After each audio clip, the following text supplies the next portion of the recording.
আজকে পুণ্য শ্লোক রানী অহল্যাবাইয়ের জন্মজয়ন্তী ৩০০ বছর জন্মজয়ন্তী উপলক্ষে আজকের যে কর্মশালা, এই কর্মশালায় মূলত বিষয় যেটা ৩০০ বছর আগে ১৭২৫ সালে ৩১শে মে অহল্যাবাইয়ের জন্ম হয়েছিল এবং সেই পুণ্য লক্ষ্মী রানী অহল্যাবাই যেভাবে নারী শক্তিকে এগিয়ে নিয়ে যাওয়ার জন্য, নারী শক্তিকে সংঘবদ্ধ করার জন্য, নারী শক্তিকে নিরাপত্তা দেওয়ার জন্য, নারী শক্তির শিক্ষা এগিয়ে নিয়ে যাওয়ার জন্য, নারী শক্তিকে অর্থনৈতিকভাবে সাফল্য অর্জন করবার জন্য যা করেছিলেন তারই জীবনী নিয়ে আলোকপাত আমরা ভারতীয় জনতা পার্টির পক্ষ থেকে এই অহল্যাবাই নিয়ে যেমন আমরা আজকে কর্মশালা করলাম, ঠিক তেমনি আপনারা অবগত আছেন অপারেশন সিঁদুর নিয়ে পাকিস্তানকে শিক্ষা দেওয়ার জন্য তিরঙ্গা যাত্রার মাধ্যমে যুব মোর্চার পক্ষ থেকে শুভ সফল তিরঙ্গা যাত্রা আমরা গোটা উত্তর দিনাজপুর জেলায় করেছি, যা উত্তর দিনাজপুর জেলার মানুষের মনে দাগ কেটেছে। ঠিক তেমনি আজ মহিলা মোর্চার নেতৃত্বে এখানে এই চেম্বার অব কমার্সে পূর্ণ শ্লোক মহারানী অহল্যাবাইয়ের জীবনী আলোকপাত নিয়ে আজকের এই কর্মশালা আমরা সফল হলে এখানে উপস্থিত ছিলেন আমাদের মাননীয় সকলের প্রিয় সাংসদ জলপাইগুড়ি সাংসদ জয়ন্ত রায় মহাশয়, ডক্টর জয়ন্ত রায়, তিনিও কিছু বলবেন, আমি তাকে কিছু বলার জন্য অনুরোধ করছি। নমস্কার। জলপাইগুড়ি লোকসভা কেন্দ্রের সাংসদ ডক্টর জয়ন্ত রায়। এখানে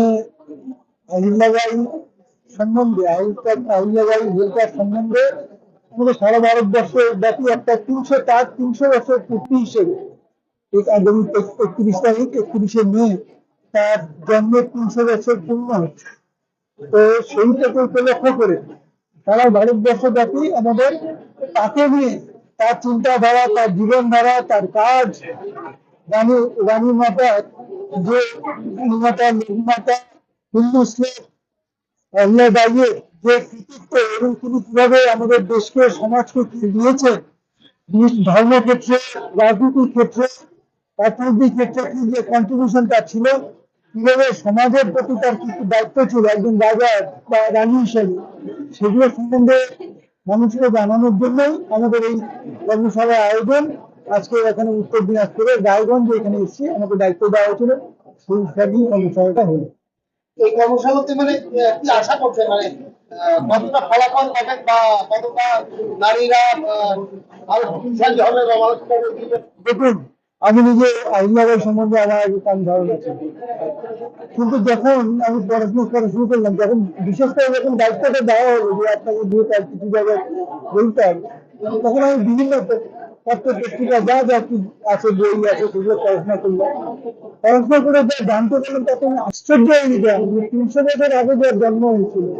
সেই সময় ভারতীয় সভ্যতা, সারা পৃথিবীর সভ্যতা কোথায় ছিল? তখন সেই সময় তার যে দর্শন, তার যে চিন্তাধারা, তার যে সমাজের প্রতি ভাবনা, তার প্রজাতন্ত্রের প্রতি কি কি করা, প্রজাদের প্রতি কি কি আচরণ হয়ে উচিত একজন রানী হিসেবে বা রাজা হিসেবে, সেগুলো ঘুরে আমি অবাক হয়ে গেছিলাম এবং সেগুলো আমাদের ভারতবাসী সবাইকে জানা উচিত।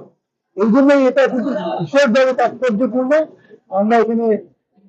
এখানে করতে পেরেছি, মানুষকে জানাতে পেরেছি। কিছুক্ষণ আগে একজন দিদি বললেন যে আপনারা যেভাবে বলছেন তাতে আমাদের মাথার মধ্যে গেঁথে গেছে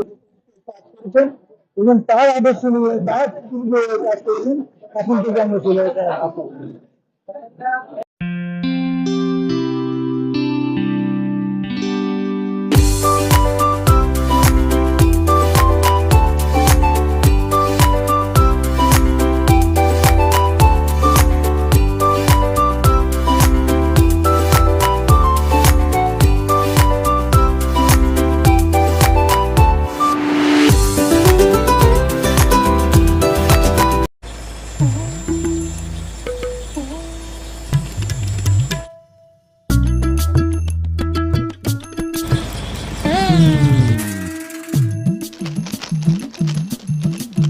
এবারে গরমের হাত থেকে বাঁচতে রিলায়েন্স ডিজিটাল থেকে নিজের জন্য একটি এসি নিয়ে আসুন শুধুমাত্র 1 টাকায়।